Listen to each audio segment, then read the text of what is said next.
homework assignment from the we had a homework assignment from the first week, and I want to check in on the progress for those of you who were regrowing vegetables and see where they are.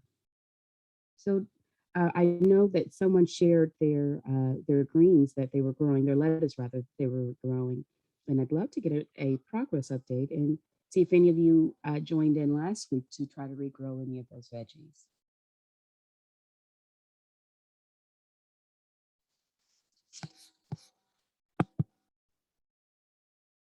Oh, I see, Mimi. I think you're still muted. Yes. Okay. So progress, I think. This is new. Has grown from about this big to this big. And how much water do you have it in? And is it in a window? It is in the window, and it's about in maybe a 1/4 inch of water. Okay. Are you starting to see any roots develop along the bottom? I'm not, but I didn't cut the bottom off. Should I have? Okay.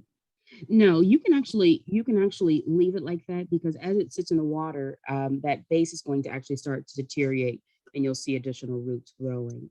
But I'm really just surprised that we're about 10 days in and we're not seeing. I could have said, this is the progress. But this is I'm glad you didn't do one. that, because I would have known. I was tempted to tease y'all, but no. I'm trying 3 different ones of different amounts of lettuce left on them. Okay. Well, awesome. I'm glad we got a chance to see where you were with that. Thank you. Going on to our homework from last week. Last week, what we discussed was putting together a garden plan, and specifically using technology to put together a garden plan. Did anyone have an opportunity to either plot out what they plan to do for their fall garden or start their plan for their spring garden? Partially. Okay. So let's talk about what you had an opportunity to do with it. I basically had an opportunity to look at different apps, and that was as far as I got. Okay. And are you planning on doing a fall garden, or are you waiting until spring? I'm doing a fall garden, so I was very piqued at doing the apps, but I got segued in having a little trouble downloading that they weren't working on the iPad, and so I had a little frustration going, and they're not, I'm sure some are more user-friendly to jump in on than others. Yes. And the iGrow is one that I specifically enjoy. And the iGrow is one that will probably work best for you if you're using an iPad or Apple products, because it was specifically designed for that. Okay. But if you message me, and I believe that I provided you guys my email address, and if not, I will make sure that I type it into the chat. But if you message me, I can send you some that are specifically going to work better for iPads and iPhones that are completely free, that will help you on that journey. And again, you don't have to use technology for your garden plan, but for me, especially, when I was a newer gardener, having a tool available that would help me figure out companion gardening and the best places to plant things, the best places to plant things would have been truly invaluable. And again, with a lot of these garden apps, once you input the information of what you're going to be growing and the size of the space that you're growing in, it will automatically plot it in there for you. Again, you don't have to use an app. You can do the old-fashioned way of just hand drawing out your boxes and kind of putting your plan together. If you're doing your garden in a raised garden space, one of the things that a lot of people are doing right now is what's called the square foot gardening, which also ties into your garden plan. And square foot gardening is just simply the practice of knowing how many things can be planted in a square foot of space. And so the garden bed itself is usually plotted out with string 12 inches apart. And you do the same thing going down the width, so that you have 12-inch boxes that your garden bed or garden grow area is plotted into. And it allows you to be very, very specific and strategic when you're planting your garden. But if you'd like some help with putting your garden plan together after the class, you are always welcome to inbox me. Even though I will be, in travel soon, I will tell you this, that 98%, if not close to 100 of my texts and calls are about someone's garden. I think I've probably gotten 10 today. So I love it. I don't mind it at all. And so you're always welcome to ask questions or get help. Did anyone else have an opportunity to start on a garden plan, or do you have any questions about doing a garden plan? Okay, well then we will move on. But before we go and start into some of the content that we're going to be discussing today, does anyone have any questions or issues in their garden currently that they either want to discuss, or would you like to go outside and share any of your garden questions or issues that you may be having currently? Let me see what the question in chat.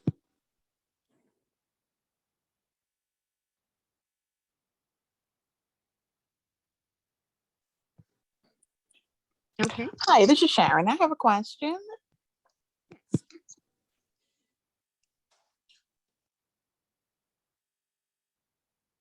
Sharon. Oh, okay. You see, I'm not sure that I'm using this string right, so I didn't know if it went through. Okay, I'm in Florida. I'm in South Florida. I'm a zone 10B. So I'm not so sure if what's being discussed involves my zone. Is it a Georgia? It does? Okay. So everything that we are speaking about during class is we make sure that I reached out at the beginning to find out what our grow zones are. And I think that everyone in here is between grow zones 7B and 10B. So what we're going to be covering today is not as specific to gardening as we did the last two sessions. And so you are absolutely going to be finding things in here that are going to be valuable for you for 10B as well. Okay, because I just have a really quick question. Okay. I went out in my backyard because, I grew up tomatoes in the grow bags. So I was getting ready to clean them out to try to put other things in. And I realized that my tomato plant has these yellow blossoms again. So I decided to leave them alone to see if it's gonna fruit and give me another crop. And I also noticed that my bell peppers, I saw like 4 bell peppers. And that was really shocking to me because this is my first year growing peppers and tomatoes. Okay. Well, the great thing is that both of those originated in tropical climates, both tomatoes and peppers. And so with tomatoes, you have two different types of tomatoes. You have determinate varieties and you have indeterminate varieties. Now, when you're looking at the difference between the two, a lot of times if you are someone who is canning or, someone who's making salsa, you don't want to have to wait, and stockpile tomatoes week by week by week. And so you try to grow varieties that are going to develop all of their fruit at one time so that you can have a large harvest and be able to process that and can it and so forth. And so, and then you have indeterminate varieties, which are varieties that are going to continue to set fruit all year long. No matter which variety you grow, they are going to have tomatoes that grow throughout the season, even though with the determinate varieties, the amount and volume of tomatoes are going to greatly decrease after you have that first full flush. So you are in luck, especially being in 10B, leave those tomatoes and those peppers. And I actually try to overwinter my peppers. I dig them up and bring them either inside or into the greenhouse and put them back out in the spring.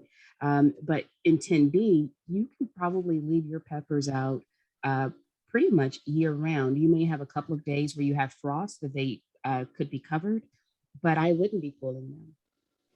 Okay. All right. Because I was getting ready to sort of dig them up and start over, but thanks. No. Enjoy those peppers. So that is awesome. Someone asked what zone is Stone Mountain, Georgia? And Stone Mountain is zone 8A, 8A, 8B. Okay. And any other questions or concerns about your garden, or if you just want to share something beautiful in your garden before we get started with our new content today? I have a question.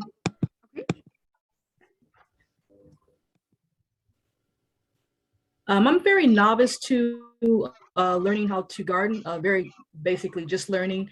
And how often should you water and fertilize your vegetables?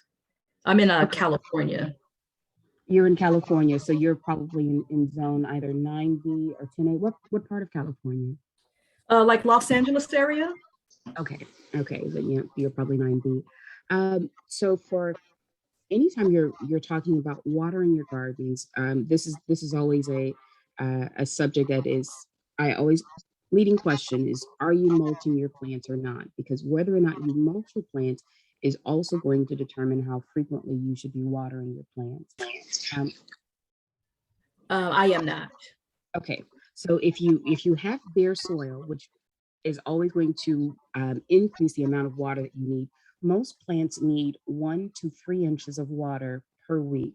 And so are you watering like with a soaker hose or are you just like watering with a can? With a can. Okay. Then you should be watering your plants more than likely about 2 to 3 times a week. Now, are you receiving any rainwater at all, or is this completely you having to water the plants yourself? I have to water myself. We've been on a drought for quite some time. Oh, me too in Atlanta. I think that drought is our favorite word this year. You should be watering about 2 to 3 times a week. And when you water, you want to make sure that you're watering heavily. And one of the easiest ways to know whether or not you're giving your plants a sufficient amount of water is prior to you watering, is to insert your finger up to the second digit of your knuckle and see if the soil is dry. If the soil is dry, then you are not watering enough. Because it should not be consistently dry in between waterings, but you should be watering about 2 to 3 times per week.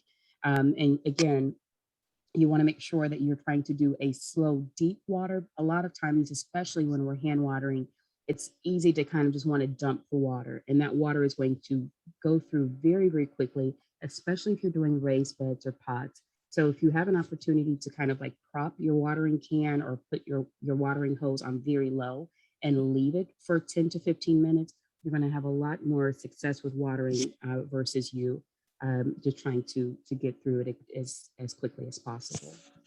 Okay, perfect. Thank you so much. You are very welcome. Oh, Teresa, you have to come talk to me and my garden neighbors over here. We joke about the fact that there is some type of hidden umbrella over our house because we'll be driving home and I have about 3 friends who live within a mile of me. And one of my good friends calls me all the time and she's like, Charlie, go outside. It's raining. I'm like, you don't have to call and tell me that. I'm already outside and it's not. So I don't know what happens here in where I live, but it will be raining all around Atlanta and I'll go outside and it's just sunshine. I can drive to the store and there's rain, but I don't know. Apparently my rain dances aren't working. Not getting that rain that everywhere else is getting. Okay. Charlie, I have a question. Okay. It's the same one I asked last week. So apparently I haven't done anything between last week and this week. And that is, can I still plant? Can I still plant something? If I go to find some plants, I know it's too late for seeds, but can I still plant something this week? And if so, what can I plant? Yes, you can still do carrots, beets, turnips, peas, broccoli, cauliflower, greens, leafy vegetables. All of those can still be planted in Georgia. And for everyone who is in Atlanta or south of Atlanta, that list applies to you as well. Wow. Wow, thank And you. when you receive the PowerPoint, there's going to be a list in there of the plants that are still available for you to plant right now. And Great. if you don't want to try to remember, you can always Google what plants are available to be planted in my grow zone, and it will give you a full list. And there's a really neat chart that's also included in here that gives you a full list of what can be planted right now, what can still be planted as seeds, when it should be harvested, and so forth. Wow. Okay. Wonderful. Thank you so much. You are very welcome. My question is, what is going to get you out of that garden this week to get it planted? I am absolutely going to plant this week. Don't feel bad. I placed out a lot of onions and garlic, and I still probably have about the 500 left to plant. And every single day this week, I've promised them that they're going to go in the ground. So again, if you're in Atlanta and you're looking for onions or garlic, let me know because I still have so much left. Okay. I have a So quick question though regarding garlic, because I looked online trying to find garlic bulbs, Mhm. and everything that I found stopped at zone 8. So I'm really under the impression that I can't plant garlic in the zone And 10B. yes, you absolutely can grow garlic in zone 10B. Now, there are two different types of garlic. There is soft neck and there are hard neck varieties. When you're looking for garlic, you want to be specifically looking for hard neck varieties to grow in Florida. Is garlic going to grow as well in Florida? No. And the reason that it's not going to grow as well is because garlic actually needs a little hit of cold for it to have its best and most robust flavor. And so if you grow it in Florida, you're going to have smaller bulbs, but you will still be able to grow both. And so if you're, I always say, if you have the space and the ability to try, then to do it because it is going to still produce. You just want to make sure, especially if you're growing in Florida, garlic is a plant that needs a lot of compost. And so when I plant them, I put them about 6 inches in, and then I cover them with almost 18 inches of compost and manure. And they Oh, do really, wow. really, really well. I do not water them. I don't do anything to them. I don't look for them. And if you go out to my backyard right now, all you'll see are just rows and rows of garlic coming up, and you can have success with garlic in Florida. Just make sure that you're looking for hardneck varieties, and the best way to make sure that you are growing a variety that is going to do well in your area is to look at your local nurseries for varieties of garlic that they are selling, because they're going to have one specifically for you. Okay, awesome. Thank you. You're very welcome. Charlie, can I ask a quick question? How does one know how many inches? How do you measure inches of water? How do you know what? Because every vessel is going to be a different shape and size, so the inches are going to vary. How do we figure that out? Okay, when you're talking about 1 to 3 inches, you know how I was just talking about the knuckle test, how you can actually stick your finger into the soil to figure out how wet it is.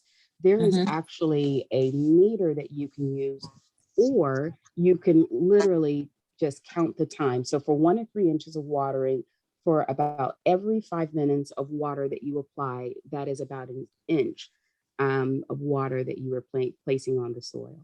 So if you're doing it at a slow trickle for every 5 minutes, you're going down about an inch, which is why it's unnecessary for you to water the garden for more than 25 to 30 minutes, because you're just drowning the plants at that point. So is that true for container gardening as well? For container gardening, are you when you say container gardening, are we talking about specifically a garden pot, or are we talking about, okay, if you're talking about a garden pot, especially if it's a garden pot that has that bottom lip, the amount of water and the amount of time that you're watering isn't as significant. And the reason for that is because you have that bottom water catchment. And so any excess water that's given to the plant, you're going to know it because it's going to sit in that bottom tray for the plant to reabsorb. Okay, so if your instructions somehow, if you get some instructions that say water for about 1 to 3 inches of, give it 1 to 3 inches of water, just water it until you see the water rising in the catch pan at the bottom. Yes. Once the water is sitting in the catch pan, anything that's in the catch pan is because the plant is no longer absorbing it. And you'll see Right. that happen a lot faster if you're watering that pot too fast. So if you just dump water on a container, on a potted plant, that water is going to move through very fast because the plant hasn't had an opportunity to saturate. What happens when you do a slow saturation is that the plant turns into essentially a sponge. So that additional water that's coming in is having an opportunity to be wicked through the plants that are in the pot. When you push the water through very, very quickly, you're going through dry soil. And so it's going directly to the bottom of the pot and out into the catchment. And so that's why the speed of the water that you apply matters as well, because the plant needs an opportunity to actually absorb and saturate with the water before it runs through. And if it doesn't, again, it's going to come through very, very quickly and just sit in the catchment, which is fine if you have a catchment attached, because that plant is still just going to reabsorb that water. But if you're watering and you see water in the tray 15 seconds after you've started watering, it's because you're watering too fast. Nothing wants that super fast water. If you have an opportunity again to just allow your rain, your water hose to either sit at a very slow trickle or to just turn your watering can so that it just does it at a slow trickle, that is always your best bet with watering. But yes, if you're just trying to figure out if it has sufficient water, if there's water sitting in the catchment system, you are fine. You don't need to add any additional water. But you also should not have an exorbitant amount of water still sitting in there the next day, because that means that you have overwatered the plant. Right, right. Okay, thank you. Okay.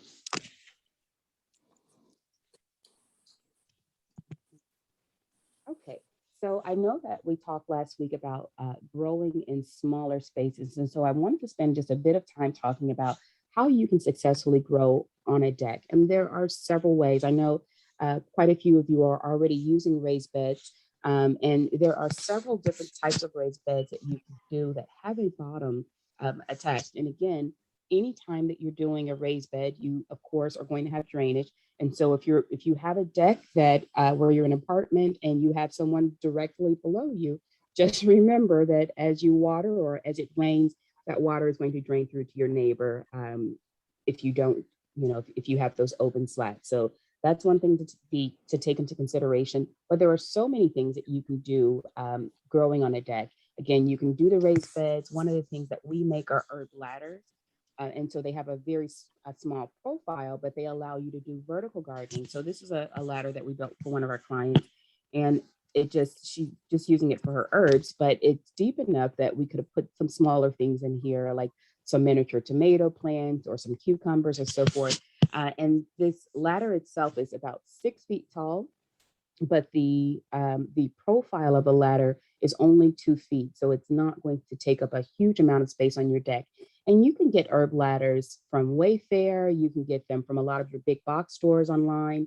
And again, it's just a great way to be able to increase the amount of space that you have available to grow. One of the other things that I love are tower gardens.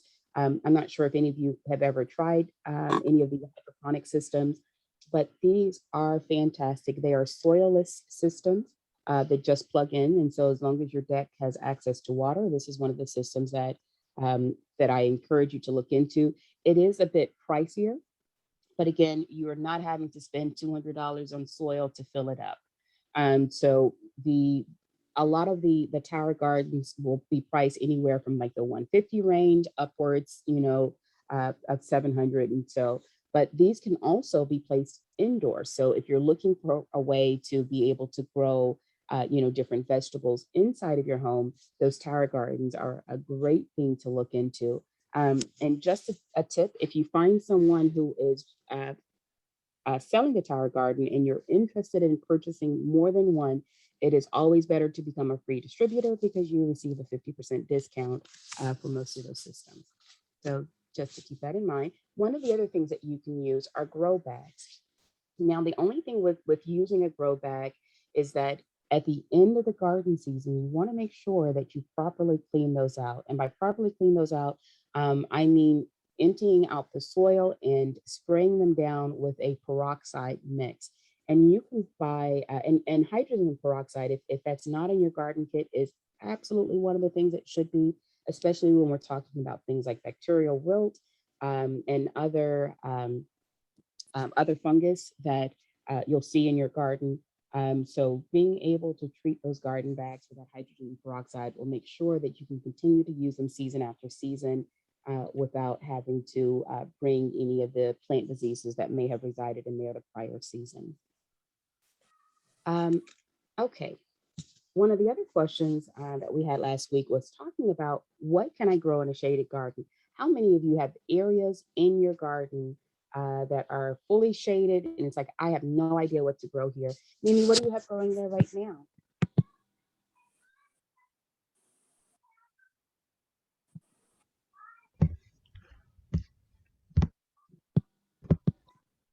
if you're speaking, it's on mute. Miss Mimi, it's on mute. Maybe you're muted. I tried to grow,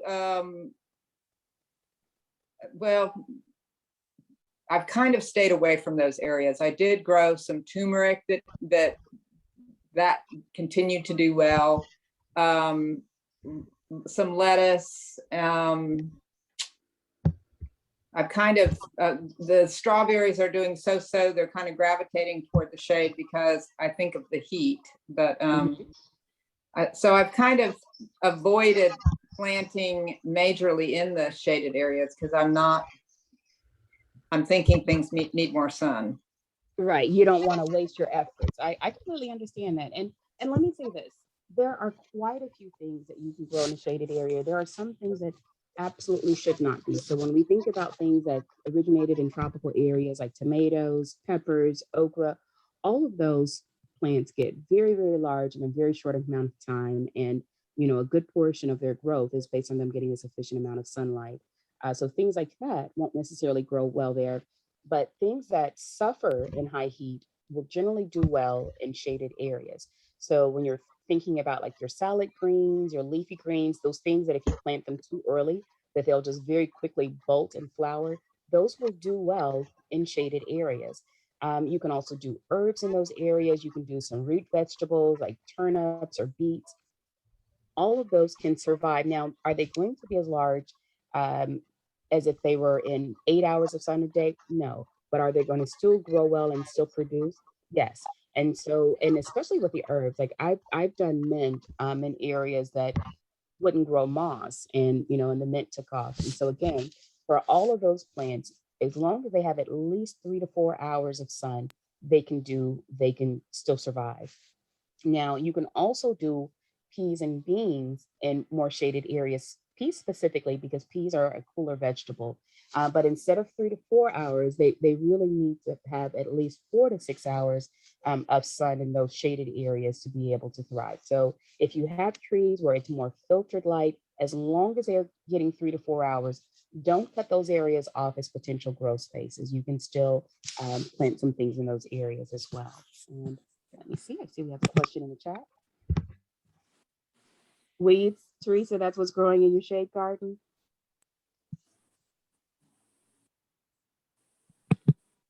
Okay, I'm getting a warning from my. I haven't really started anything with a garden, but I did a few, like those things I bought at Dollar Tree, those little planters. So I have like little herbs in there, and then I think I had tried to grow some lima beans, but I think it's in the wrong size because it's like one long leaf, but I think I put it in the wrong size. I need to take it out and put it in something bigger. I don't know what size to put it in though. Okay, what size pot is it in right now? You know, the little Dollar Tree, they had their little three little. Oh, those little brown cardboard. Okay. A little brown plastic, and you could and stack them up. So I put one in there, and it's growing real long. But I know it's not supposed to be put in there. So well, I'm assuming you're talking about those stackable pots that are like a quarter of a gallon. They're like a smaller pot. It's real small. Okay. Okay. And you said you have a lima bean in there. Yeah, I had some lima bean seed, and it grew. Okay. Now here's the interesting thing about. But I don't think that's the right size. I should have put it in. I put it inside the house because you know it's been raining here in Stone Mountain. Not lately, but I don't know. I think I just got it in the wrong size. Well, two things. So lima beans can both be a bush variety as well as a climbing variety or a trellis variety. So when you say that the plant is long, if the plant was outside, I would probably assume at this point that you should, if it's a climbing variety and it's already got some length to it, that you would probably start to see the tendrils indicating that it's trying to attach to something.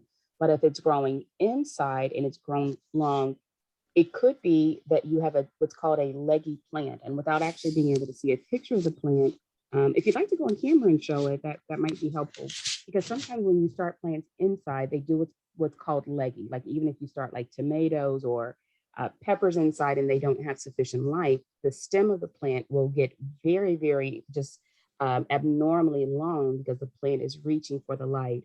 And so with your bean, if you have a bean in there, you want to have it at least in a 1-gallon pot. If it's in a 1-gallon pot or larger, you're absolutely fine. That is a sufficient amount of space for the bean to grow. But I'm definitely Let me curious. go and get it. It's downstairs, so I'm gonna show the little thing on the camera. Okay. Okay.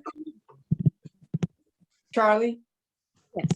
I would like to hear about you overwintering your peppers inside that you dig up. Okay. That's really it. I just put them into flower pots.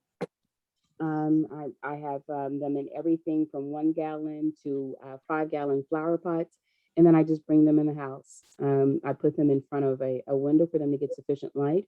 They're not really still producing over the winter. They pretty much go Correct. into a Right. day. But I bring them in usually about the first week of December.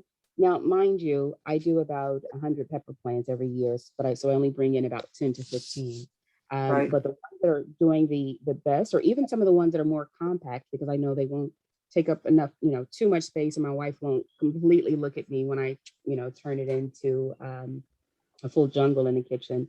But they do fine, and then I put them back out about the last week of April, and they take off. So I actually had pepper plants that were 4 years old that I just continued to do that same process. Wow. I'm impressed. Okay. I do the same thing with my greens also. I don't normally pull my greens. And so I had broccoli and cauliflower and kale that were like some of them were 3 and 4 years old when I pulled them earlier this year. And they will actually go to seed every year. I just bend them out of the way of summer plants. And then they, at the end of the year, they just rebound and produce again. Yeah, I've noticed that with the collards and the kale that I've had have some really old plants that are years and years old. Yeah. Yes. Where do you live? I'm north of Atlanta, out near Athens, Georgia. Oh, okay. So we're neighbors. Okay. Yeah. All right, this is it. It's these little planters. Oh, that's what I was talking about. One of them is like an eggplant. I don't know if you have to see it. An eggplant is growing. Wow. And I think these were lima beans or something. So I put it inside the house, but I said, you know what? I know I need to take these out and put them in something more sufficient. Because can you hold up the bottom of it? Because I can't see the full pot. Okay, that's large enough for you to leave your beans in. So what I'm supposed to do with this thing growing long? You see? Well, it wants to attach to something. Remember I was telling you that it's either a bush variety or a pole variety. Lima beans growing both. And so it needs something to attach to. That's why you want to put it back outside. You can either put a tomato cage over it or put it next to something like a fence that it can attach to, but it needs something to attach to so that it can vine around it and start producing beans. Okay, so I should take this out of this pot and put it in something else? You can leave it in that pot. It's large enough for a bean. The bean seeds, the roots are just about the size of that pot. If you wanted to do something larger, you could, but I wouldn't, because the plant is already established and it's ready to start attaching. I would just leave it as is. And what about the eggplant that's next to it? Can you show me the eggplant again?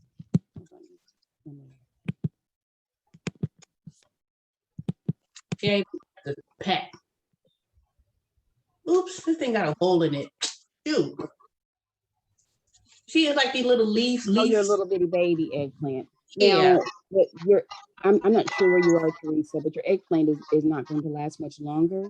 Eggplants, again, are summer vegetables, so he's got about another 3 weeks before the cold would have taken him out either way. But if you want to keep it in the house over the winter and allow it to continue to get established, you can. But you want to go ahead and get those beans outside as soon as possible. Okay, I'll put it back outside. Okay. What? This is a brand new egg. It says new for 2021. Green Night Hybrid eggplant. So I supposed to have planted this in the summer. Yes. Well, you start those seeds in like December, January for you to do them for the spring. Okay. But you can keep that little baby inside and just love on it all winter, and it will be ready to go out for spring. But it's not going to produce anything for you this year. All righty. I'm sorry to disappoint you, Teresa. No, that's all right. I find this is accomplishment considering that this is the first time I've ever done anything like this in these 10 years I lived in this house. So Well, I take it as a win. It's great to get started. So that's awesome. All righty. You can go back, put this back downstairs. I'm not sure if this is blocking my screen or not, but okay. So now we're going to talk about setting up a rain barrel. Do anyone currently have a rain barrel? Does anyone in here currently have a rain barrel? I can't see you all right now. So if you're, I do. You do? Yeah. Okay. Did you set it up yourself? My partner set it up on the downspout, and it does not drain to the vegetable garden, unfortunately, because the vegetable garden is on higher ground, but it does water trees and the fig tree and stuff like that. Okay. Okay. So let's talk about rain barrels for just a moment. And what you said initially about it being on higher ground, it's actually really, really significant. So a lot of times when we set up a rain barrel, one of the things that you want to make sure that you're paying attention to is the height that you set the rain barrel to. You can have the rain barrel that's directly in place with the ground. Sam's Club, Costco, all of them sell beautiful rain barrels that have flower beds on top that you can just attach to your pipe and go. I was trying to text you, But if you're going to actually be using it to either attach an irrigation line to, or a soaker hose line to, or even if you want to attach it to your water hose, elevating your rain barrel is going to increase your water pressure. And so there's several things that you can top it on. You can build a wooden platform, but I'm going to tell you the easiest thing to do is to get those cinder blocks from any of your big box stores, and they're usually about $1 to $1.20 a piece. And for most rain barrels, you really want to have them raised at least 2.5 feet off of the ground. And that is going to make such a huge, huge difference in the amount of water pressure that you're able to obtain from that. Now, when you purchase one of those prefab rain barrels from one of your larger box stores, they're going to range you anywhere from, $90 for a smaller one that's usually about 20 gallons, to, a few $100s for one that's probably about 125 gallons. So they can be pretty pricey. But if you check on Craigslist for your city, I promise you that there is always a listing for rain barrels. And when you're looking for the barrels, you want to make sure that if you are purchasing the barrels, that either they're new or that they are listed as food grade, because you don't want to, of course, store water in anything that has previously stored chemicals and so forth, or even oil. You always want to make sure that it is a food grade rain barrel that you're getting. And again, when you set up the rain barrels, always make sure that you're looking to see what size your base support needs to be, because once your rain barrels are full, you don't want to realize that my structure isn't strong enough, which is what happened to me. I have IBC totes that are the size of these here in the middle, and they are 275 gallon IBC water totes. And water is it's super heavy, and so when these are fully filled from the rain, they're over 1,000 pounds each. And so putting them on recycled pallet wood, in my mind, free is always the best way to go. But in reality, over time, the weight of those rain barrels when they're full has started to collapse those pallets. And so when they are fully empty at the end of this month, I will be moving them out and moving in handy dandy cinder blocks. So if you are trying to think of a recycled manner, do not use pallets or any wood that is not specifically set up to be used for outside. You, in this case, you would want to use something pressure treated because you want something that is not going to rot under the pressure of all of the water that's going to be sitting on top of it. Now, when you're attaching your rain barrel, there are so many different kits that you can get, which have what's called a floater in it. And the purpose of the floater is that the downspout from your water line, it attaches to the downspout, and what it does is it allows the first amount of debris that flows through the leaves or whatever that's stuck in your gutter to go into the overflow. And so that once that's full and once all of that is out of the way, it will automatically start to only release the clean water into your rain barrels. I personally did not do this because, again, I am very economical. And so I actually used, when we took the spouts apart, we just bought new spouts. And you do, of course, have to cut it. You're going to be cutting it to the height of your rain barrel so that you can attach it with no problem. It is not hard to cut it at all. And if you have to buy like the replacement spout or to reposition it so that it can properly attach to your rain barrel, you can purchase those for like $3 to $5 from like Lowe's or Home Depot and so forth. And I actually have it's like an old knee highs. Goodness, I couldn't think of what it's called. So instead of spending $15 on a filter, I had a box of knee highs, some nude knee highs someone gave me years ago that I knew I would never wear. And so those are actually attached to the ends of the downspout where it goes into the rain barrel. And that's my initial filtration. And so the other day we were changing it out and we just saw all of this moss and all of this stuff caught in there. And so if you're looking for ways to make sure that your line is clear, there are things that you can use like mesh, pantyhose, and so forth to make sure that you have that additional drainage on there. But your best bet is to make sure that you are looking at a flow system, and those flow systems to add to your downspout are usually anywhere from like $75 to $100. The other reason that I suggest that you look into an overflow downspout, and I have a video attached in here that's going to explain all of this so you won't have to remember it. But the other reason that you want to make sure that that's attached is because once your rain barrels are full, and if you're going with a smaller rain barrel, my large rain barrels are completely full if we have a 3-hour rainstorm. So I don't want all of that excess water just sitting and running on my foundation once the rain barrels are full. And so when you have that additional downspout, it allows the water, once your rain barrels are full, to just continue to flow out like it would normally flow from your rain gutters. So looking into that and making sure of what you want your actual setup to be before you get started and before you start ordering supplies. And one thing that you should also check is most counties do a free rain barrel. I know in Georgia not a free rain barrel. They do a rain barrel class to the county office every single year, and it's $15 for you to attend. And they show you how to set up the rain barrel. They show you how to attach the hose. They show you how to do all of those functionalities, and you go home with the barrel. So you're essentially just purchasing the barrel and going to the class to learn how to use it for free. Is there anyone who is going to be setting up a rain barrel who has specific questions that you'd like me to go over? Because it's a bit difficult to teach this virtually.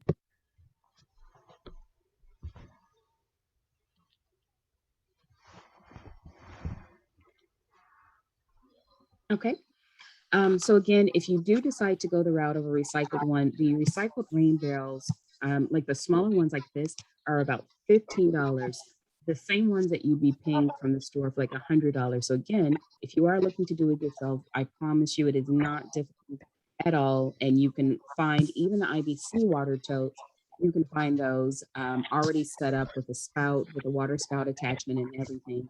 You can usually find those on Craigslist for under $75, no more than 100.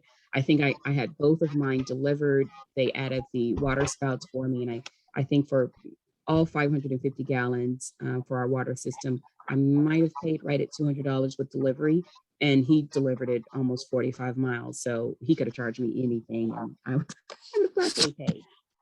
So it's not super expensive to do, and it is invaluable. We water 100% from the garden at this point, and it really just pays for itself.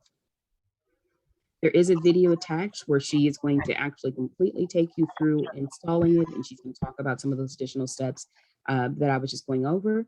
But for the sake of your time, I'll allow you to watch that in your leisure if you need to. And the last thing that we want to talk about today is I wanted to go over the different type of compost options that you have available. I know that we've previously talked about setting up a composting bin and doing a worm farm, but there is a third option, which is called a bokashi. And you've probably seen these late night commercials sometimes that come on for these. And they are essentially these bins that expedite the breakdown of food. They have additional microbes in them to break down like your food waste. And so if you are an apartment and you don't have space to have a full grow bin, a full compost bin or worm farm, having a bokashi bin, which is, it looks like a little small trash receptacle, and they're electric. Some of them, they have some that are not, but it breaks down the food so quickly. So things that you put in on Monday are fully broken down by Saturday. And so with the compost bins, you can set up your compost bins from anything. You can do an open air compost bin. I do not recommend doing an open air compost bin just simply because that food will attract critters. But you can do an open air compost bin. You can do one in one of those plastic totes, like one of those plastic shipping totes, as long as you punch some holes for drainage and for air. So there's a lot of ways for you to be able to do a compost bin. The most important thing, though, is knowing what am I putting into my compost bin. So knowing the breakdown, and again, there is a slide in the first week of class that breaks down exactly what goes into the compost bin, including the layers. So when you receive this PowerPoint, all of that information will already be in there for you. But a lot of times people kind of get deterred from doing compost bins because they've previously tried it and the smell was poor, or whatever reason, it didn't come out with the quality of compost that they were expecting to receive.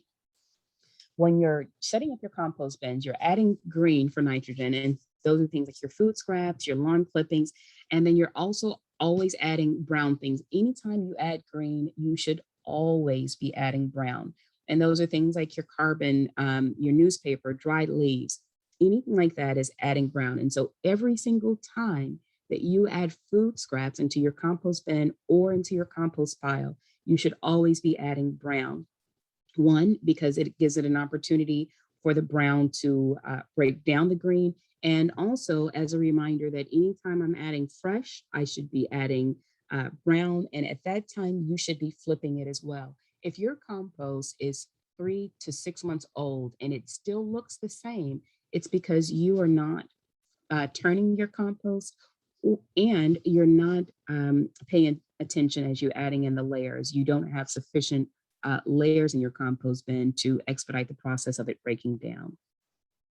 If your compost is super wet, you need to add additional browns also. And that, of course, is based on the fact that I'm assuming that you already have drainage. But if you have a compost bin that has drainage and it's still maintaining a lot of moisture, make sure that you're adding additional brown materials. If it has a strong smell, your compost should not have a smell. So if you open it and it has a poor odor, you should be adding additional browns. Generally, if it has a bad odor, it is also very wet.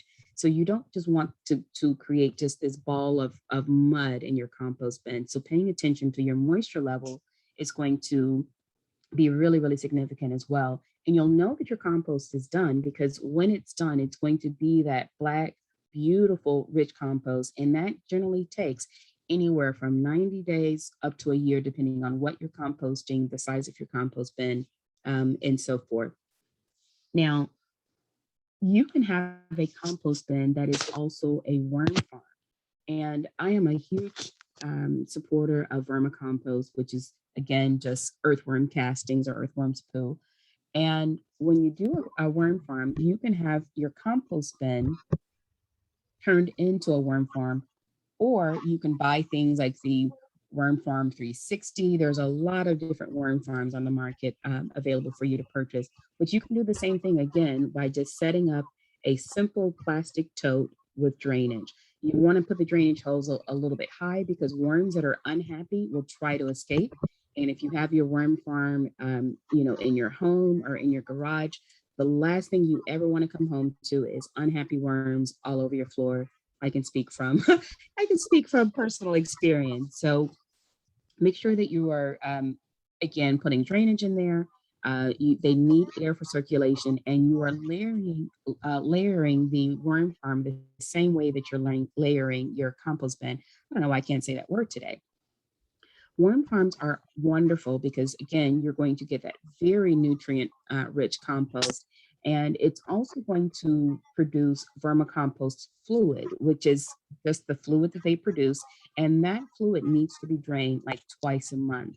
That fluid is one of the most beneficial things that you will ever receive for your garden. And a lot of worm farms that you commercially purchase will actually have a spigot on the side of it that you just open so that you can drain off the fluid. So if you're someone who, me saying fluid drained from worms does not sound like your idea of fun, you probably would be more interested in a commercial setup because, again, the Worm Farm 360, which I have, is wonderful. It just has a spigot. I put my cup under there and you can pour it directly into your watering can and dilute it with water at a ratio of 10:1.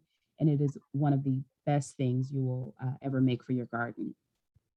Now, when you're talking about the things that you can add into your compost, I wanted to include this chart in here because there are some things that you do not want to feed your worms in excess. Now, citrus and onions, as well as coffee grounds, worms are not a huge fan of them. Put those in your compost bin to your heart's content, but you don't necessarily want to put them in your worm farm. With compost, putting things in there like meat scraps, bones, oil, all of those things should not go into your compost or your worm farm. But if you do buy the Bokashi system or you set up one, you can put everything in there, including pretty much all of your food waste can go in there. And again, because it has those additional microbes, it turns it over into usable compost in under 10 days. So it is a great, great small system to incorporate in your home if you can't do a full-size compost bin.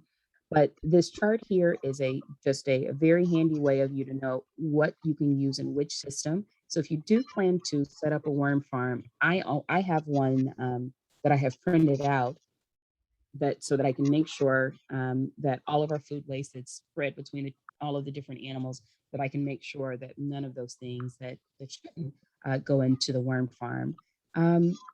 Now, one thing that I did want to mention on here is the fact that it says that you can compost cat and dog poo. Yes, you absolutely can. Now, if you do decide that you are going to be composting cat and dog poo, it should be in a separate compost, and it should never be used on your food plants. So if you do a hot compost, and if you're composting cat and dog poo, it needs to be a hot compost. It has to get to a very specific temperature. If you're not sure, or if you're new to composting, I would just not even attempt it at all because they have parasites and things that um, cannot exist in your food garden. And I personally wouldn't even use it around my trees and shrubs unless I knew that compost had come to the appropriate temperature. I don't use it in my worm farm. Again, there are some people that do, and you can. I personally do not. But there are systems specifically designed, bins specifically designed for you to be able to do that, and human waste as well. But that was everything that I wanted to talk to you guys about with composting this week. Let me go back to our chat so that I can see if any, just a moment here. Okay, Marianne is having Wi-Fi issues. So that was everything that I had planned to cover with you guys today. So I wanted to just kind of open it up at this point to see if there are any specific questions that you all have over any of the things that we discussed today, or if there's anything in your garden that you want to share or discuss, just any questions that you have. Oh, and welcome back, Marianne. Oh, okay. Okay. Hello. Yes. Hi, this is Camille. You may see me as Janice, but I was logging into her number. But I have a question because I have a rain barrel and I've been using it. I used to have to basically haul the water from the rain barrel to various places in my yard and garden. I'm sorry. I'm Pressurize? I'm having a very hard time hearing you. Could you repeat your question? Yeah, I want to know if there's a way that you can pressurize the water from a rain barrel out to into a hole so that you don't keep flowing the water everywhere. Okay. We had a lot of background noise, so let me repeat your question so that I can make sure that I'm clear. You said, is there a way to add pressure to your rain barrel because it has to reach an area of the garden that's a bit further from it? Is that correct? That's right. Yes. You can elevate the rain barrel. How far is the area from the rain barrel? It can be 50 to 100 yards. So about 150 feet. Okay. And is it on level ground, or is the rain barrel above or below the level of where the garden is? The rain barrel is about a foot off the ground. It sits about a foot off the ground. And, you know, as long as I keep the hose low to the ground, everything can flow. But once I have to try and elevate to the yard or to some areas in the garden, you know, the pressure, you know, I can't get your pressure. The number one thing that you can do is raise the height of your rain barrel. Again, keeping your rain barrel at a height of 2 feet and above is always going to be your best bet for the garden. But you can also add electric pumps. And if you have an electric source near your rain barrel, you can add an electric pump to your rain barrel that will increase that pressure. And you can get a pump anywhere from $35, you know, on up. But it's not super expensive and it would greatly increase the pressure. But before I spend that expense, the first thing I would do is raise the height of your rain barrel by another 18 inches or so if you can. Okay. I think that electric route's gonna be the way because I can't really elevate it too high, but. Okay, okay.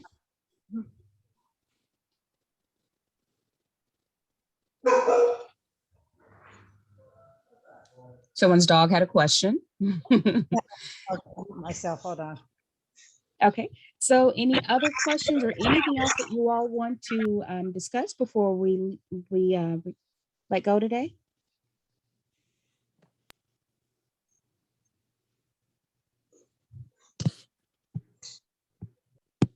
Okay, you guys were so quiet today. Well, that concludes our class, unless there was anything that Marianne wanted to add or Edith.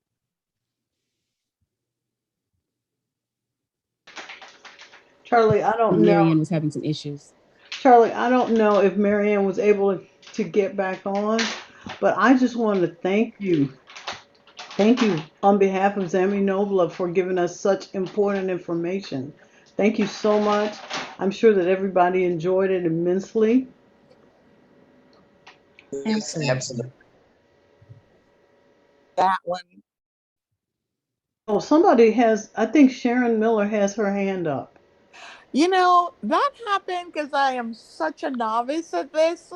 But since I'm on, I did have a question and decided not to ask. But I'll just go ahead and throw it out real quickly. I realize it may not involve too many of the other people on the group because I'm so far south. But I planted a ton of mango trees and a bunch of my leaves turned yellow. And my sprinkler comes on every morning. It would come on every morning for an hour. But I kind of think that might have been too much. So I cut it back to a half an hour every morning now. And I am not quite sure. The next thing I'm going to do is add more fertilizer. Okay. How old are your mango trees? Well, let me start by saying I'm very jealous that you can grow mangoes, but how old are your mango trees? I just planted them. Okay, I planted them last year, last year summer, right? And they were all planted. They were grafted trees, and they were planted between 3 and 7 gallon sizes. Okay, and they are all in the ground at this point? Yeah, they're all in the ground, and I got greedy and I put.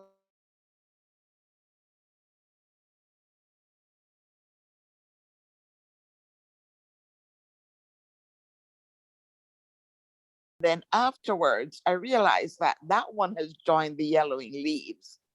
I did look up online, and it appears that I may need to be giving it, more dirt because the soil here is very sandy. Mm-hmm. So that's my next thing. I just got a new electric weed whacker because I'm gonna go around and dig up the dirt around it, the sandy dirt, and add more black dirt. That's my next option, I think. Well, I don't know. mangoes do well in sandy soil. They grow in a lot of climates where sand is pretty prevalent. I'm leaning more towards there being some type of nutritional deficiency. If the four that are on that one side are all still luscious and green, you may have a combination of both. And again, without being able to see the tree, it's a little hard to Right. identify. But if you could actually either send me a video or a picture, unless you're able to go outside and show us now, but if you can send a picture or a video to me by email, I can pretty much probably tell you what's happening with your tree. Okay. Oh my goodness. I'd love to do that. And not just the Okay. mango trees. I got greedy and planted 8 banana trees.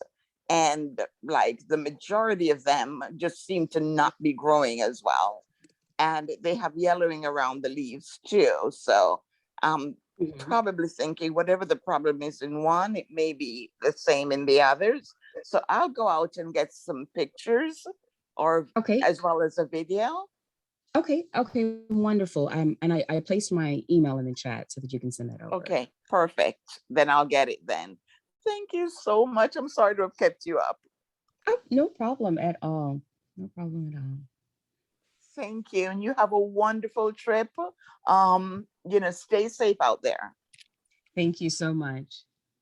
Thank you. Have a good day. You Bye-bye. too. Bye-bye. Okay. And any other questions? I do. Jocelyn Lyles here. I was very surprised to get some results. You said to, and this is from the previous class, pinched off one of those little sprouts from the potato Mhm. and stuck it in some water, and it's got a Mhm. root. It's Yes, it got a does. root. I'm so excited. And then there are two other little potatoes. I cut them off and put them in water, and I've got roots. They're going out everywhere. So I'm thrilled and pleasurably surprised about that. Wanted to just share that with you. And so I'm going to put those in some dirt since I have some roots. And were But other than that, these sweet potatoes that we were doing? well, actually, Or one, regular potatoes? the little sprig thing, I think that's how you call it, that came from a sweet potato. But the other ones come from little Standard potatoes. I don't potatoes. know what to call these kind of potatoes, but they're the smaller version. Um, and I don't know what kind of potatoes they are, but I'm going to plant them today. And I am Oh, thrilled and good. thankful for that information from the classes before. I am so glad. The wonderful thing about growing potatoes is that if one of those little eyes even stays in the soil, you get volunteer potatoes. So I was out yesterday and I saw I have a whole bed of volunteer purple potatoes, and I'm like, anything free that comes, I'm excited. So I can't wait to hear about your potatoes later. All right, and I'd be glad to share.